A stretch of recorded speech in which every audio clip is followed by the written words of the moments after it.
I'm shocked at how long this battery has lasted. Like, this is the first time on the highway. What's up, everybody, and welcome back to the channel. We are on the Stark Varg EX, testing the range today for everyday traffic, because it feels like since all the guys in Europe got their bikes, no one really put any range test videos for everyday driving, and obviously a lot of guys are buying this thing for everyday commuting. I'm in mode 1 right now, and I think we're about 20 horsepower or so. I'm headed to a car meet to meet with some people, and it's 16 miles from here. I don't know if you can see the dash, but it's 16 miles from here, and we'll see how she does. Again, I'm on 20 horsepower, I think 40% regen, and I got some 45 mile an hour or so average roads. So we'll see how she does. I left the shop at 100%. I'm at 97 now. I think the first couple bars, they drop pretty quick. But let's see how this thing does on the range, and I'll check back in with you guys. Now, you guys got to remember, a lot that has to do with the range is definitely what horsepower you're running this thing at. I'm running it at the lowest, like I said. Not the lowest. 10 I think is the lowest, but I don't think that's enough power to even get on the street. So I'm running, I think, at 20, I believe. And this thing is super smooth when you have it at low horsepower, so it's not very jumpy. Anybody could ride this thing and hop on it. I think it's like at like a 125 kind of cc bike. But I think a lot of it has to do with how much regen you put in and how much horsepower you use. Because if I put this thing at 60, 80 horsepower, this thing is just going to rip this battery down, even if you're going slow. It's just kind of how the mechanics of the electric motor work with the battery. But, you know, again, it's one of those things where you got to kind of pick and choose your rides. This thing is not made to go long distance at all. You know, a lot of people say that's a downfall of this bike. I really don't think it's a downfall. I don't really think this bike is built for that. This bike is built for the enduro scene, where you're going slow in the mountains and stuff like that, and they made it street legal so you can ride on the roads to get to the mountains. But, you know, a lot of guys like myself are going to use it for commuting around town and having fun with our friends and riding. So I figured, you know, why not make a good video about that? And I think this video is really going to show how far we can get. But as far as GPS goes, the GPS works phenomenally. Again, this is a smartphone. I don't think it uses, I can't read it down there, Mapbox, I believe. So it's kind of like Google Maps, I would say. But it works very well. It integrates right into the Stark actual visual. So you have your battery percentage, you have the speed you're going, you have the mode you're in, and then you have your normal navigation. Now, it also has your arrival time and how many miles it is. So it seems to be working pretty good. I think I have it on night mode right now, which honestly, during the day, you can see it perfectly fine. But I changed it over because I rode last night, and I think I had it on daytime mode last night, and it was just stupid bright, and I finally figured out how to put it on night mode. But I guess you got to manually change it. It'd be nice if it knew what time it was and it could manually change on its own. But I'm sure that's coming for an update in the future. You know, a couple things I find weird, like sitting in traffic, is this thing is just absolutely silent. Like, it makes no noise when you're sitting here. So it feels really... Oh, the ice cream cone looks good. I'd really go for one of those right now. But it makes no noise when you're sitting here. Oh, that car next to you is making a lot of noise. But it is also strange that you have to click it down, like this button down, because technically this is your gearbox, right? So this is how you get into neutral and reverse and change your modes and whatnot. So you have to click that down before you start going, because it automatically goes back into neutral when you're sitting at a light. So that takes time to get used to, but I'm sure it's going to be second nature in no time.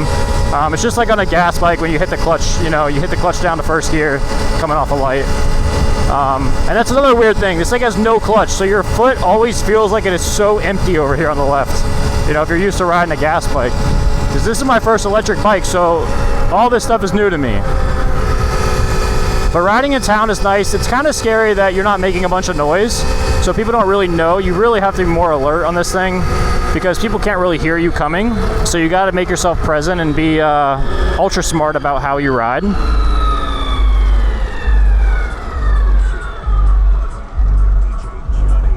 And people are jamming out today. But yeah, this thing does really good in traffic. It's not bad at all. I would go around all these cars, but I I'm just having a nice chill ride right now. This thing turns a lot of heads, I will say. A lot of heads. It's not fun sitting in traffic, but it definitely beats riding a hot ass bike, shaking and moving. It's actually kind of peaceful and silent. I wish I had some jams going right now. What's funny on this bike is like I can't even flat foot this bike. Like I have to tiptoe it and lean it to one side. I can maybe get both my toes on the ground, but I literally have to lean it a little bit to the side, tiptoe it. This car is trying to kill me behind me. But anyway, yeah, I have to literally tiptoe this bike. It's kind of funny. It is a very, very tall bike. I would say it's as tall as a 450, if not even taller. But, and that's weird to get used to. If you've never ridden a motocross bike or an enduro bike that's tall like this. And I also have to adjust this this handbrake. I didn't hook it up yet, but it's a little bit higher than this one, and it's giving me some OCD. It's not fun. All right, guys. Well, I made it to, I think it said 16 miles, 78% still. This has been 45-mile-an-hour roads the entire way. I don't think you can beat that. The people I was supposed to meet, I do not see them here, but I could be late, I could be early. Oh, there goes someone. The bike sounds good. I think I missed everybody by 4 minutes. But yeah, 78%, man. And I think that was, I don't know, 22 minutes, 25 minutes or so. Again, you just got to be in mode 1, 20 horsepower. I mean, yeah, it's not fast. You're not going to be hooninging around, but dude, if you want to use this bike to get somewhere, you know, then that's the way to do it. This is Circle K. This is not the Wawa. Alright guys, so I went the wrong direction, so this is the first time on the highway. I got 5 minutes on the highway. See how this thing does, man. 60 mile an hour.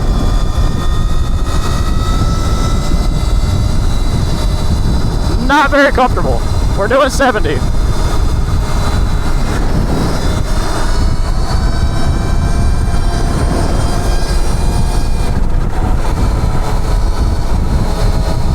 Yeah, this thing is pretty shaky on knobbies. Alright, yeah, I'm never coming on the highway again with knobbies. This is not good. I'm not having fun. Alright, thank God I'm getting off right here. Yeah.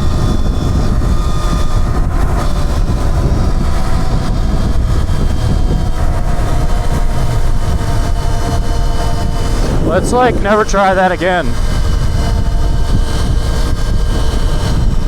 That was terrible.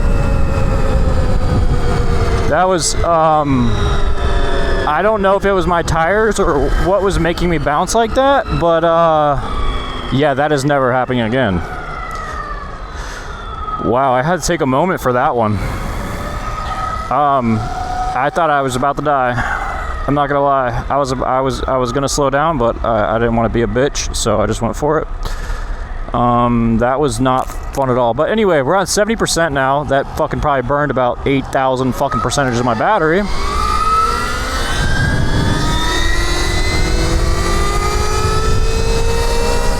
So now we're on 69%. And we got 1 minute to the gas station. Hopefully these guys don't leave me because I'm meeting up with some people. Let's see if these guys are still here. I don't think they're here. I think they left my ass. I'm only 11 minutes late, but knowing them, it's kickstands up at 6. No, I think when they say kickstands up, they meant kickstands up at 6. All right then, looks like we're going to the car meet by ourselves. Let me get to the, I gotta find out how I get to the Pruitt campus. All right guys, update, good news. Didn't mean to freak out there, 64%. We got 13 minutes to go, 5 miles. And then we'll be at the car meet. Hopefully I can make it there before I get to 50%. So then I kind of turned it up on the way home a little bit. But a little bit of a hiccup, went to the wrong gas station, then I was too late to the other gas station to meet all the other bikers, and yeah, a little embarrassed, but that's what happens when you leave last minute. And it's a new bike, and I didn't want to be crazy on it, so here we are.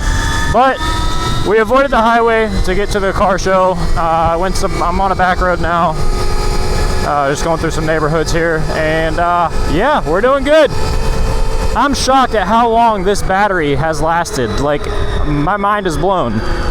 You can definitely get some range out of this thing. Again, 20 horsepower, 40% regen. I mean, I'm blown away. You know, I'm 30 minutes from my house riding around aimlessly, and I have no worries at all. So, if you guys are worried about the range on this thing and you're commuting in town, or even a little bit further out of town, man, this is the bike, man. I think it costs, what, 80 cents an electric or something like that, somebody said. I heard somebody say. I don't think it would be that much, but I could be wrong. But I think they guesstimated like 80% an electric to charge this thing up. I mean, it beats a tank of gas, you know? Alright guys, well, we just about made it. 59%. Kind of about where I thought it would be, but again, I am blown away. All right, riding percent's 58. Just now leaving the car show. God, this car sounds so good. What's up, guys? Just got back to the shop real quick. I wanted to show you the stats from today. April 25th, as you can see, let's see, it's 24th, that's yesterday. So 3.53 miles, 27.47 miles, 1.83 miles, and then 13.78 miles. And the bike is at currently 19% still.